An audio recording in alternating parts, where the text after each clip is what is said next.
Chapter 334. Most of them were ordinary people, but among them was someone imbued with a peculiar energy. Kishir's eyes narrowed.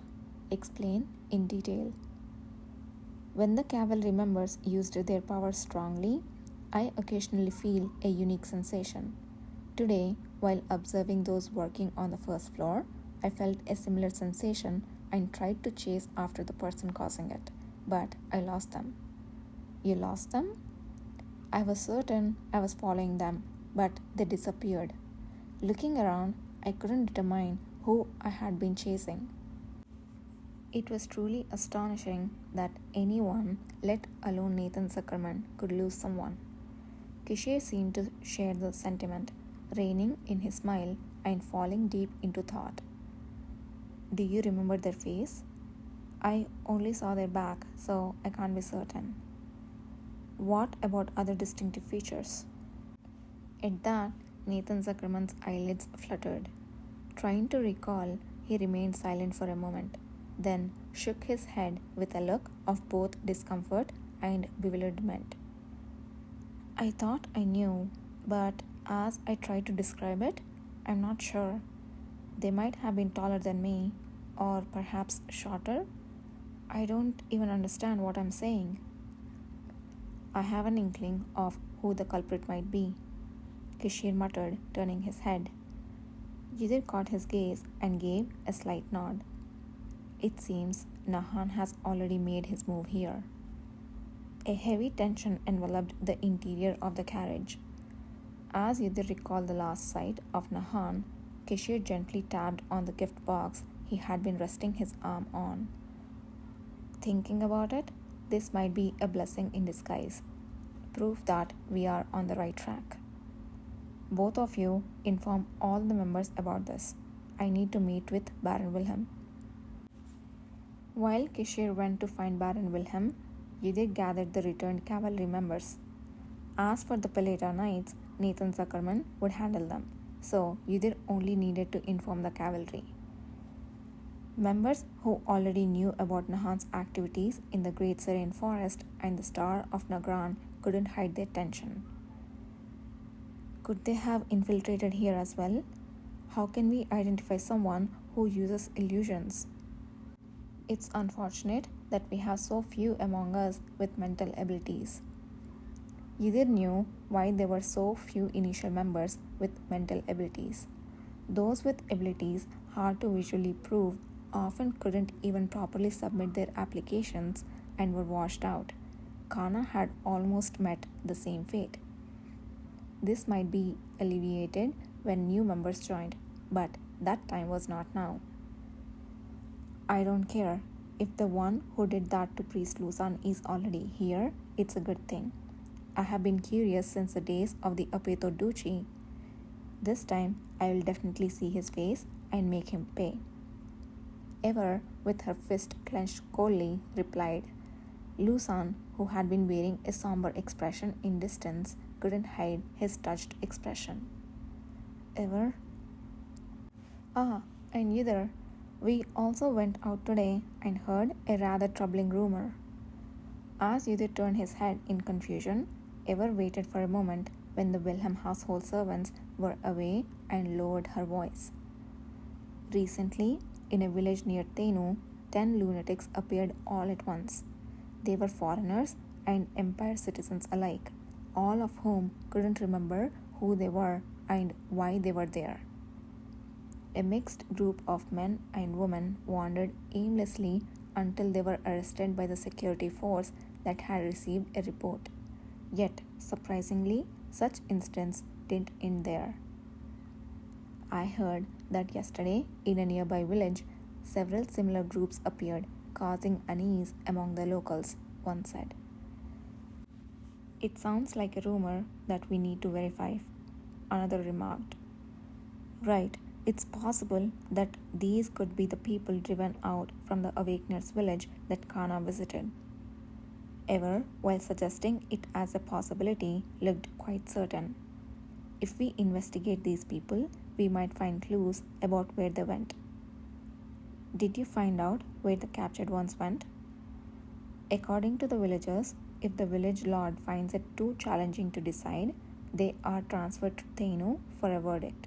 So they might already be here somewhere. It was a plausible assumption. Ydir nodded and said that he would report it to Kishir. Although initiating the process might lead to friction with the knights or soldiers inside Thainu, Ever wasn't one to get intimidated by such prospects, so there seemed to be no need to worry. Let me know if you find out more. I will. Ydir, you must be exhausted from following the commander. If you ever need help, just let me know. Sometimes it's better to accept assistance from others rather than overstretching oneself, understand? Ydir felt a mix of emotions at the gentle consolation but simply responded with a nod of acknowledgement. Is Anon here? Taking advantage of the time before Kishir returned, Ydir headed to the room where Anon was staying. As soon as Ydir knocked, Anon peeped out, scanning Ydir from top to bottom, and then opened the door a bit wider to let him in. You returned quicker than I expected. There were urgent matters I had to relay to others. What urgent matters? The room Anon occupied was a single room, much smaller than the one Kishir and Ydir were staying in. Yet, compared to the dilapidated pharmacy of the slum where he had previously lived, it was almost palatial. Briefly explaining the Red Deer Consortium and the Awakeners village in the Great Serene Forest, where Kishir and Ydir went, and potentially where Nahan was, Anon casually asked. I heard about that Awakener village or whatever from others yapping about it, but is this Nahan guy really that formidable? Among the Awakeners with the mental ability I have encountered, it's hard to find anyone stronger than him. So, you can't defeat him? That was a somewhat sensitive question. After a moment of silence, Ydir shook his head. I can defeat him. Then it's settled. From what I have heard, they all seem like Mordor types. Better weed them out before they grow too strong. Ydir hesitated for a moment at the meaningful statement. Mordor? You have never heard of him? The mage Mordor? Of course, Ydir had, but only in old tales and legends. Most stories about him painted Mordor as a wicked mage who wreaked havoc upon the world but ultimately faced divine retribution and failed. I knew of him, but I never thought he was real. Of course he was.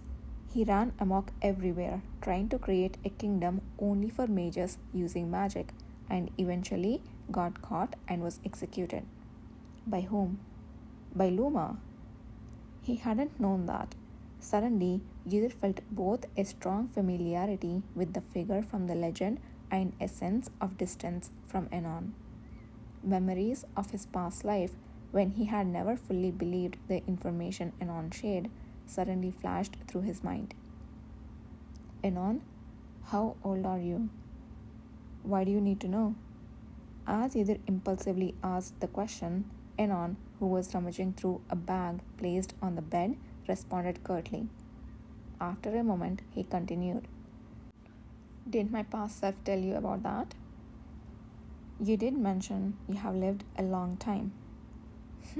Well, why is it that you, who was satisfied with that answer back then, suddenly want to know now? Ydir remained silent. How could he tell Anon that in his previous life, Anon had vanished after leaving a letter that hinted he might never return? The fact that he had always been curious but couldn't ask made it even harder. In truth, apart from the brief facts Anon had shared, Ydir knew very little about him. He had simply thought of Anon as a first ally to rely upon. If you don't want to talk about it, that's fine. Do you realize how annoying it is when you say things like that?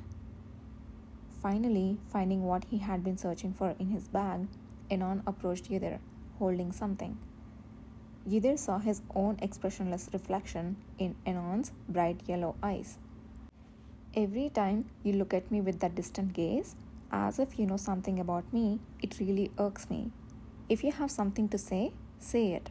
Otherwise, stop. Before telling you my age, did I don't know, die or something? For a moment, Yudhir couldn't deny it. To be precise, Anon hadn't died but had left and never returned. However, Yudhir couldn't honestly distinguish between the two.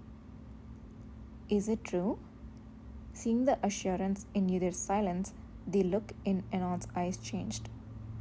Did I really die? You said you didn't believe it. I don't, but. Anon, about to shout something, abruptly closed his mouth. He ruffled his hair roughly and took a deep breath.